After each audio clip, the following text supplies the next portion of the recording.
오늘 주일 예배 오신 여러분, 주님의 이름으로 사랑합니다. 아멘. 우리 옆에 분과 반갑게 인사합니다. 주님의 이름으로 사랑합니다. 함께 축복하겠습니다. 주님의 이름으로 축복합니다.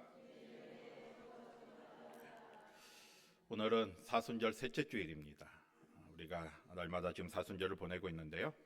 우리를 구원하기 위해서 십자가에 달려 돌아가신 우리 예수님의 그 십자가의 사랑과 은혜를 생각하면서 말씀과 기도를 통해 우리 사순절 주제처럼 예수님과 동행하는, 예수님께 더 가까이 나아가는 저와 여러분이 되시기를 바랍니다. 오늘 말씀은 우리가 너무나도 잘 아는 비유입니다. 우리가 소위 탕자의 비유 또는 잃어버린 아들을 찾은 아버지의 비유, 이렇게 이제 부르는 예수님의 비유 말씀입니다. 오늘 25절부터 봉독했지만 사실은 11절부터 그 내용이 나옵니다. 어떤 내용이 있습니까? 예수님이 무슨 비유를 말씀하셨어요? 한 아버지에게 아들이 몇 명 있었습니까? 2명이 있었죠. 첫째 아들과 둘째 아들이 있었습니다. 그런데 어느 날 둘째 아들이 아버지에게 찾아와서 자신의 유산을 미리 달라고 요청을 합니다. 자신의 것을 미리 달라고 이렇게 요청을 하니까 아버지가 그 요청을 들어줘서 그 유산을, 다시 말해서 재산을 나누어 줍니다. 둘째 아들에게. 그랬더니 둘째 아들이 어떻게 했습니까? 그 재산을 가지고 먼 나라로 떠나서 그곳에서 방탕하게 생활하다가 얼마 못 가서 재산을 다 탕진하게 되냐, 빈털터리가 돼버리고 마는 거죠. 그래서 그 둘째 아들은 결국에는 어느 집에서 돼지를 치는 일을 하게 됩니다. 이 돈이 다 떨어지니까 먼 나라에서 살아갈 수 있는 방법이 그거밖에 없는 거죠. 그래서 이제 돼지를 치는 일을 하겠는데 얼마나 배가 고팠던지 돼지가 먹는 쥐엄 열매를 먹어서 배를 채워야 할 정도로 비참한 생활을 하게 됩니다. 그러다가 이 둘째 아들이요, 이제 자신의 그 고향에 계신 아버지의 집을 생각하게 된 거예요. 이 쥐엄 열매를 먹으면서 비참한 생활을 하다가 우리 고향에 있는 아버지의 집은 먹을 것도 많고 품꾼도 많이 있음을 생각하게 되면서 다시 그 집으로 돌아갈 걸 결심하게 됩니다. 그래서 그 집에 돌아가서 아버지께 용서를 빌고, 이제 너무나 지은 죄가 많으니까 아버지께 아들이 아니라 품꾼의 하나로 받아달라, 이런 마음으로 아버지가 계신 집을 향해서 돌아오게 되었습니다. 그런데 여러분, 집에 돌아온 아들을 아버지는 어떻게 맞이했습니까? 우리가 25절부터 봤지만 앞에 내용을 보면요, 그 아버지는 그 아들이 돌아왔을 때 아무것도 묻지 않았어요. 왜 내 재산을 다 이렇게 낭비했냐? 아무 말씀도 하지 않으시고 그 아들을 있는 그대로의 모습으로 아들로 다시 받아주십니다. 그래서 그 몰골에 이렇게 처참한 그 아들에게 좋은 옷을 입히고요, 또 손에 뭘 끼워줬습니까? 가락지를 끼워줬어요. 가락지는 아들을 상징하는 거죠. 그리고 발에 뭘 신겼습니까? 신을 신겨줬어요. 그리고 살찐 송아지를 잡아서 큰 잔치를 벌이게 됩니다. 아들은 품꾼의 하나로 삼아줘도 감사한 마음으로 아버지에게 찾아왔지만 아버지는 그 아들을 본래 그 아들의 모습으로 그대로 받아주셨어요. 이것이 바로 11절부터 24절까지의 내용입니다. 우리는 이 말씀을 통해서 이 돌아온 아들을 사랑으로 받아준 그 아버지의 모습을 통해서 우리에게도 언제나 변함없이 사랑해 주시고 용서해 주시는 하나님의 마음을 깨달을 수가 있습니다. 예수님께서 그 아버지의 마음을 통해서 하나님의 마음을 알려주기 위해서 이 비유를 말씀하셨어요. 그런데 오늘 25절부터 보면 또 한 명의 등장인물이 나옵니다. 누가 나옵니까? 맏아들이 나오죠. 큰아들이 나와요. 우리가 이 비유를 잘 보면요, 사실 예수님께서 이 비유를 말씀하신 것은 이 아버지의 마음을 우리가 깨닫기를 원하시는 것도 있지만 또 하나 중요한 의미가 있습니다. 바로 이 큰아들의 모습이 우리의 모습이 아닌가를 깨닫기를 원하셨기 때문에 이 비유를 말씀하셨어요. 여러분, 우리가 예수님의 비유가 이렇게 복음서에 많이 나오잖아요. 이 비유를 우리가 잘 이해하기 위해서는 가장 먼저 해야 할 게 이 비유를 누구에게 말씀하셨는지를 알아야 합니다. 누구를 향해서 이 비유를 말씀하셨는지 알아야 이 예수님이 말씀하신 비유의 의미를 우리가 잘 깨달을 수가 있어요. 그러면 오늘 이 비유를 예수님께서 누구에게 말씀하셨습니까? 여러분 1절과 2절 한번 보겠습니다. 1절 2절 한번 볼게요. 15장 1절 2절입니다. 시작. 모든 이 나오니 바리새인과 서기관들이 수군거려 이르되 이 사람이 죄인을 영접하고 음식을 같이 먹는다 하더라. 아멘. 지금 어떤 상황이 벌어졌습니까? 예수님이 말씀을 전하시는데 누가 예수님을 찾아온 거예요? 세리와 죄인들이 찾아온 거죠. 세리와 죄인들이 예수님을 찾아오니까 예수님이 그들에게도 말씀을 전하고 또 2절 말씀해 보는 것처럼 음식을 같이 먹었어요. 같이 교제를 했다는 거죠. 그런데 당시 세리와 죄인들은요, 유대인들에게 냉대와 멸시, 조롱을 받는 사람들이었어요. 바리새인과 서기관들은 이 세리와 죄인들과 옷깃조차 스치는 것조차 싫어한 그런 상황이었습니다. 그런데 옆에서 보니까 예수님이 그들과 함께 같이 음식을 나누며 교제하는 모습을 보게 된 거예요. 그러니까 2절에 보니까 바리새인과 서기관들이 그 예수님을 보면서 비난하면서 수근거린 거죠. 아니 어떻게 저런 세리와 죄인들과 함께 할 수 있단 말인가? 아니 어떻게 저들과 함께 식사를 할 수 있단 말인가? 하면서 예수님의 모습을 비난하기 시작했습니다. 예수님께서는 그들의 모습을 보시고요, 3절에 보듯이 그들에게 이 비유를 말씀하셨어요. 다시 말해서 그 예수님의 사랑을 깨닫지 못하고 예수님의 마음을 깨닫지 못하고 비난하고 수군거리는 바리새인과 서기관들을 향해서 이 비유를 말씀하신 겁니다. 4절부터 보면 세 가지 비유를 말씀하셨는데 4절에 보면 잃어버린 양을 찾은 목자의 비유를 말씀하셨고요, 8절에서 보면 잃은 동전 하나를 찾은 여인의 비유를 말씀하셨고요, 그리고 11절부터 오늘 우리가 말씀을 본 것처럼 잃은 아들을 찾은 아버지의 비유를 말씀하셨어요. 이 세 가지 비유의 공통점이 뭐겠습니까? 잃어버린 것을 찾은 자의 기쁨을 비유로 말씀하신 거죠. 다시 말해서 예수님께서는 이 비유를 통해서 잃어버린 영혼을 찾은 것에 대한 그 감격과 기쁨을 누리지 못하는 바리새인과 서기관들을 향해서 그 잃어버린 영혼을 사랑하고 소중히 생각하시는 하나님의 마음을 깨닫기를 원하셨습니다. 이 비유를 그들에게 말씀하신 것, 그리고 오늘 이 비유에서 나오는 이 큰아들의 모습이 바로 바리새인과 서기관들의 모습과 같기 때문이죠. 여러분, 이 시간 이 비유를 통해서 이 큰아들의 모습이 우리의 모습일 수도 있습니다. 오늘 말씀을 통해서 다시 한번 우리의 모습을 돌아보면서 예수님께서 이 비유를 통해서 바리새인과 서기관들이 자신들의 잘못을 깨닫기를 원하셨잖아요. 오늘 이 비유 말씀을 통해서 우리의 모습을 돌아보면서 이 큰아들의 모습이 우리의 모습이 아닌지 깨닫고 잘못된 모습이 있다면 주님 앞에 나아가며 바른 모습으로 살아가는 저와 여러분이 되시기를 바랍니다. 첫 번째로요, 그러면 큰아들은 어떤 모습이었습니까? 무엇이 잘못되었습니까? 여러분, 큰아들은요, 이미 자신에게 주어진 그 아버지의 은혜를 깨닫지 못하고 있었어요. 여러분, 오늘 말씀을 보면 큰아들이 밭에서 일하다가 집에 가까이 오니까 무슨 소리가 들리기 시작했습니까? 풍악 소리가 들리고 춤추는 소리가 춤추는 그런 여러 가지 소리가 나는 걸 듣게 됩니다. 이게 막 잔치 소리가 들리게 된 거죠. 그래서 큰아들이 이제 하인에게 물어봅니다. 아니, 집에 무슨 일이 있느냐? 이렇게 이제 물어보니까 그 아이는 이렇게 대답했겠죠. 당신의 동생이 돌아와서, 지금 몇 년 동안 살았는지 죽었는지도 모르는 동생이 살아 돌아온 거잖아요. 당신의 동생이 돌아왔기 때문에 그 아버지가 너무나 기뻐서 이 잔치를 베풀고 있습니다라고 다 알려줬습니다. 그런데 그 말을 들은 큰아들의 반응이 어떠했습니까? 여러분, 28절 한번 보겠습니다. 28절 같이 볼게요. 28절 봅니다. 시작. 그가 노하여 들어가고자 하지 아니하거늘 아버지가 나와서 권한대. 큰아들이 어떤 반응을 보였어요? 노하였다는 거예요. 노하였다는 거는 화가 난 거죠. 왜 화가 났겠습니까? 지금 이 둘째 아들은 아버지의 재산을 가지고 와서 다 탕진하면서 왔잖아요.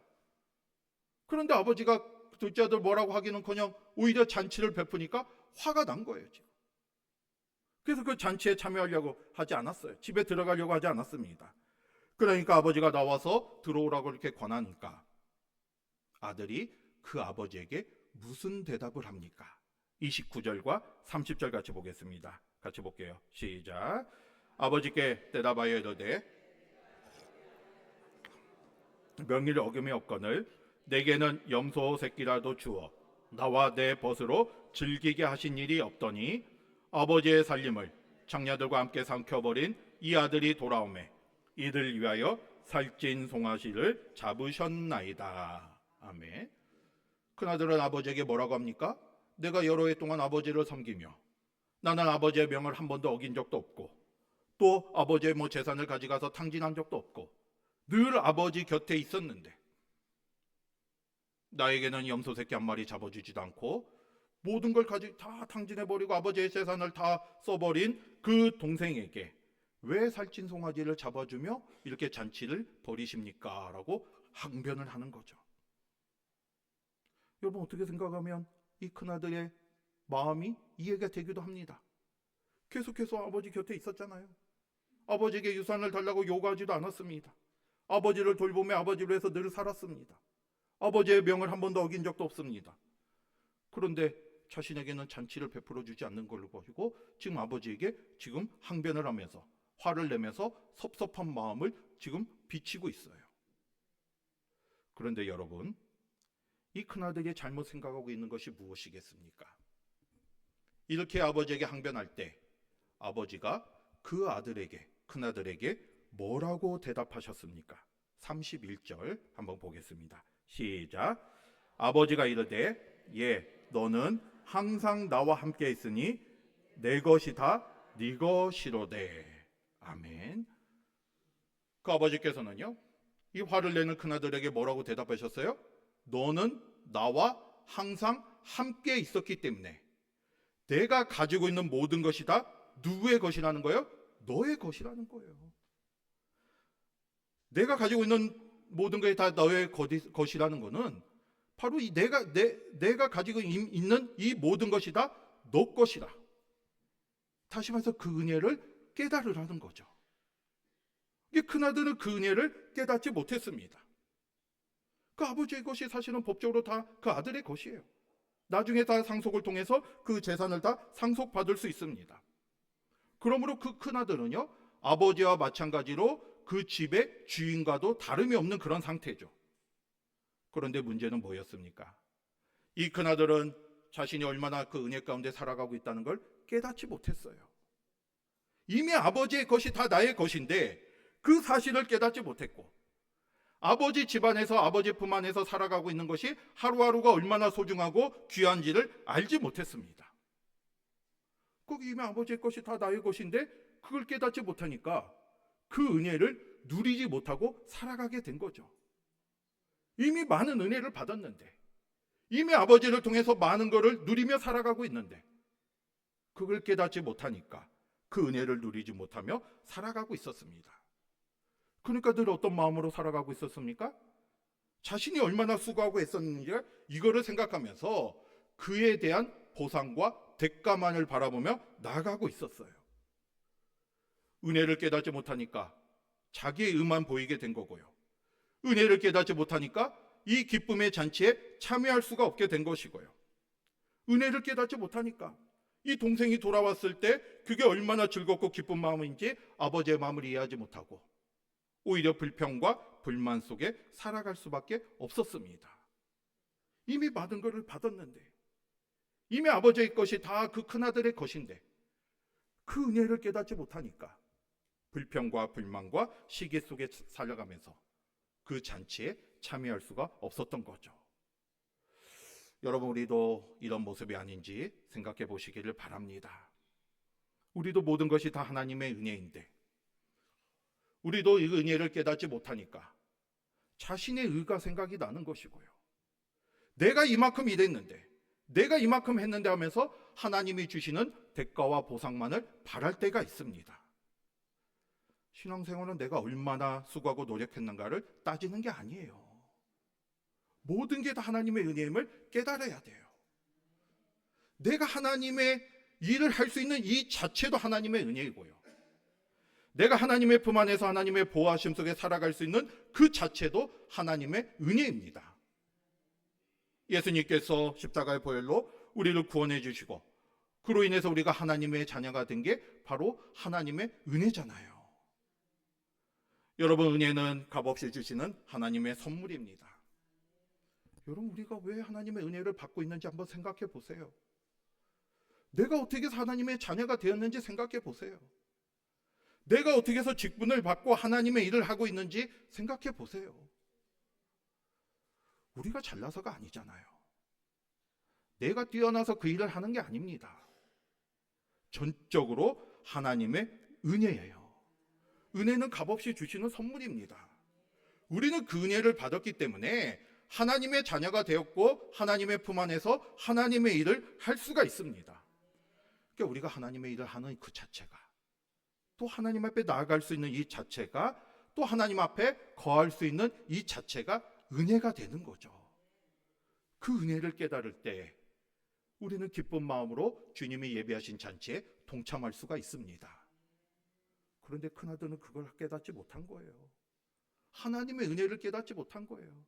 그 아버지가 이미 많은 걸 주셨음에도 불구하고 그 은혜를 깨닫지 못하니까 불평과 불만 속에 살아갈 수밖에 없었던 것이고요. 보상과 대가만을 바라고 살아갈 수밖에 없었던 거죠. 오늘 이 시간 저와 여러분 모두는요, 하나님이 주신 은혜를 깨닫기를 바랍니다. 얼마나 많은 걸 우리에게 주셨습니까? 그 은혜를 깨달을 때 우리가 감사하며 살아갈 수가 있는 것이고요, 감사하면 감사할수록 또 그 은혜가 더 풍성하게 우리의 삶 속에 넘칠 줄 믿습니다. 오늘 말씀처럼 너는 나와 항상 함께 있으니 내 것이 다 네 것이로다, 이 말씀이 오늘 저와 여러분에게 주시는 하나님의 말씀임을 깨닫고 하나님의 은혜를 깨달으면서 매일의 삶 속에서 그 은혜를 누리며 살아가는 저와 여러분이 되시기를 바랍니다. 두 번째로 오늘 큰아들의 모습은 무엇이 잘못되었습니까?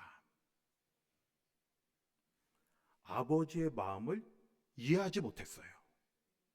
다시 말해서 몸은 아버지와 함께하고 있었지만 그 아버지가 무엇을 생각하고 있는지, 아버지가 원하는 게 무엇인지를 깨닫지 못했습니다. 여러분, 오늘 큰아들이 자신이 고백한 것처럼 늘 아버지와 함께하고 있었고요, 아버지의 명을 한 번도 어긴 적도 없었어요. 그런데 몸은 아버지와 함께하고 있었지만 정작 중요한 아버지의 마음을 이해하지 못한 거죠. 아버지가 무엇을 원하는지 알지 못한 거죠. 여러분, 지금까지 아버지는 무엇을 원했겠습니까?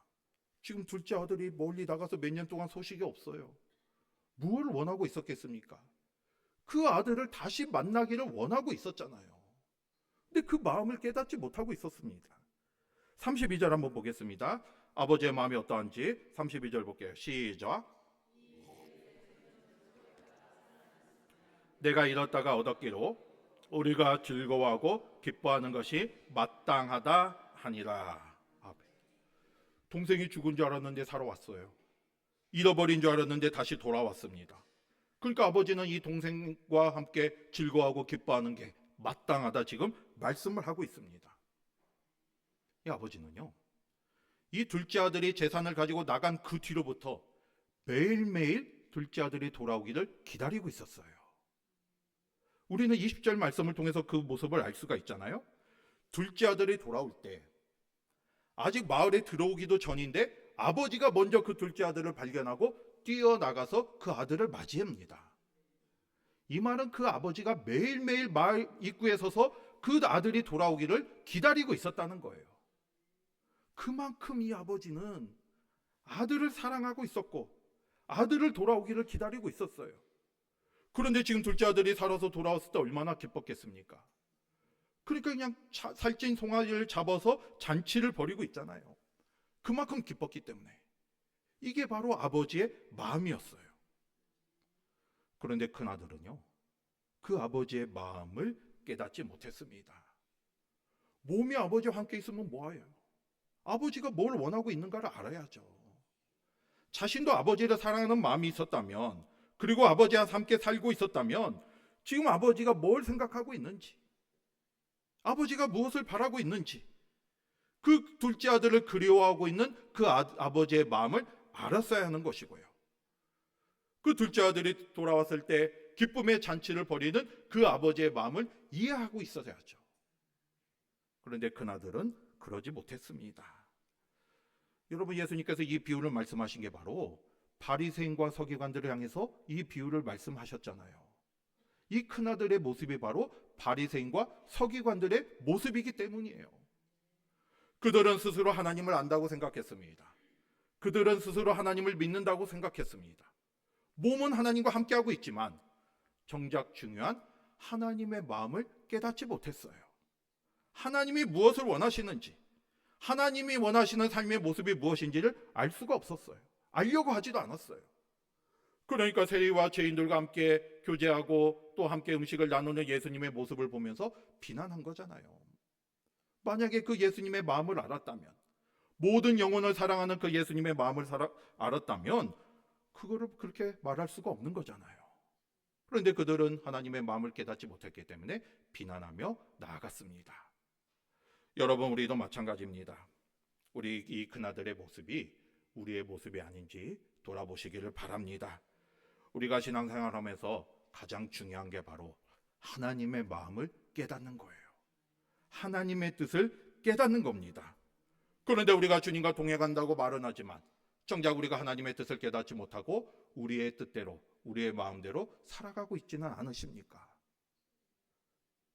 우리가 하나님을 사랑한다고 하면서 그 하나님의 뜻을 알려고 하지도 않는 그런 삶을 살고 있지는 않으십니까?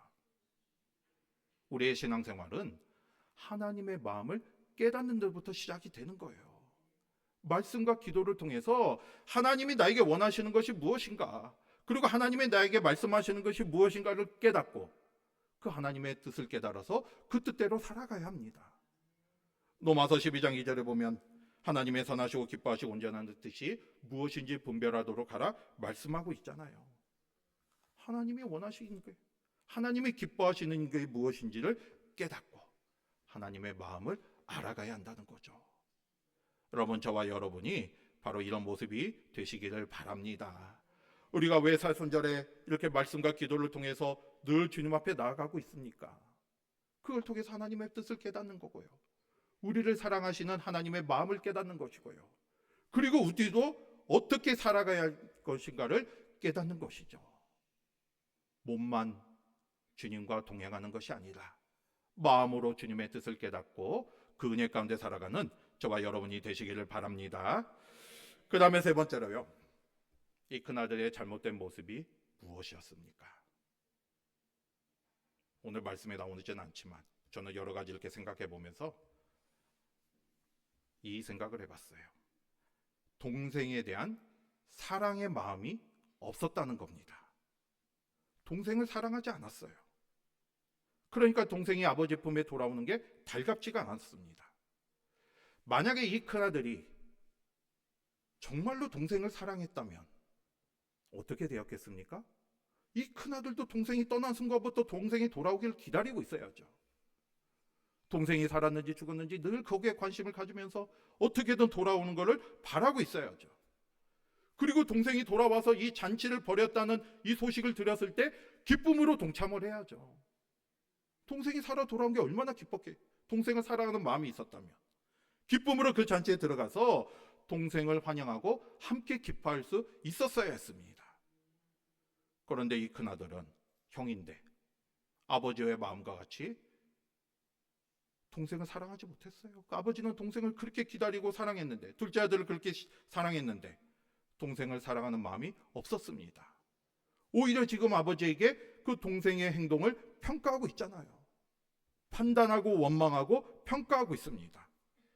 그러니까 이 아버지의 마음도 이해가 안 되는 것이고 오히려 화가 나고 지금 이 상황 모든 게 이해가 안 되는 거잖아요. 그 동생을 사랑하는 마음이 없었기 때문이죠. 여러분, 바리새인과 서기관들이 바로 그런 모습이었습니다. 이 세리와 죄인들 그리고 이방인들 사랑하는 마음이 없었어요. 연약하고 부족한 사람들에 대한 사랑과 긍휼의 마음이 없었습니다. 그들은 그냥 자신들이만 생각하면서 자신들이 선택받은 하나님의 백성이라 생각하면서 선민의식에 빠져 있었기 때문에 다른 영혼들을 돌아보는 그런 생각이 없었어요. 연약하고 부족한 사람들에게 하나님의 사랑을 전하고 복음을 전하며 나아가야 하는데 그런 거에는 관심이 없고 자신들만 살아가는데 급급한 모습을 보였습니다. 사랑이 없었기 때문이죠. 여러분, 우리는 이런 모습이 되어서는 안 됩니다. 그나들과 같은 모습이 되어서는 안 되죠. 우리가 하나님의 자녀가 되었잖아요. 그러면 우리도 하나님의 뜻을 깨닫고 그 사랑을 전하며 살아가는 우리의 모습이 되어야 합니다. 하나님께서 우리를 사랑해 주셨고 또 하나님께서 많은 영혼들을 사랑하셨잖아요. 우리도 그 뜻을 깨닫고 우리도 다른 사람들에게 하나님의 사랑을 전하며 살아가야죠. 여러분, 예수님께서 이 땅에 오신 이유가 뭐겠습니까? 우리의 죄를 대신해서 십자가에 달려 돌아가시기 위해서 이 땅에 오셨잖아요. 우리는 스스로 우리의 죄를 구원할 수 없기 때문에 예수님께서 우리를 구원하기 위해서 희생 제물로 이 땅에 오셨어요. 그 모든 게 다 우리를 향한 사랑입니다. 우리를 사랑하시기 때문에 이 땅에 오셨어요. 그게 바로 하나님의 마음이고 아버지의 마음이에요. 오늘 비유에 나오는 아버지는요, 첫째 아들도 사랑하고 둘째 아들도 다 사랑했습니다. 그게 하나님의 마음이에요. 우리도 그 사랑을 깨닫고요. 우리는 다 그 사랑을 받은 자들이에요. 그 사랑을 깨닫고 우리도 주님의 사랑을 온전히 전하는 저와 여러분이 되시기를 주님의 이름으로 축복합니다.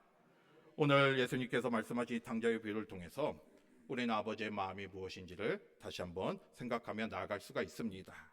그런데 오늘 이 비유 말씀을 통해서 우리가 이렇게 탕자의 비유라고 하는데 이 탕자가 누구인지 한번 생각해 보세요. 잃어버린 영혼이 돌아오는 것을 기뻐하는 그 아버지의 마음속에 그 아버지 앞에 탕자가 누구인지를 한번 돌아보시기를 바랍니다. 아버지의 재산을 다 가지고 떠나서 방탕한 생활을 하다가 돌아온 둘째 아들이 우리는 탕자라고 생각하지만 또 한 명의 탕자가 있어요. 몸은 아버지와 함께 있었지만 그 은혜를 누리지 못하고 아버지의 마음을 깨닫지 못하고 아버지의 기쁨에 참여하지 못한 그 큰아들도 탕자가 되는 겁니다. 여러분은 이 시간 우리 마음속에 이 큰아들과 같은 마음이 없는지 돌아보시기를 바랍니다. 우리는 다 하나님의 놀라운 은혜를 받았습니다. 그런데 얼마만큼 그 은혜를 누리며 살아가고 있습니까? 얼마만큼 우리를 사랑하시는 그 하나님의 마음을 깨닫고 살아가고 있습니까? 교회에 열심히 나온다고 다 되는 게 아니에요. 직분을 맡아서 주님의 일을 한다고 봉사한다고 진정한 신앙생활을 하는 게 아닙니다.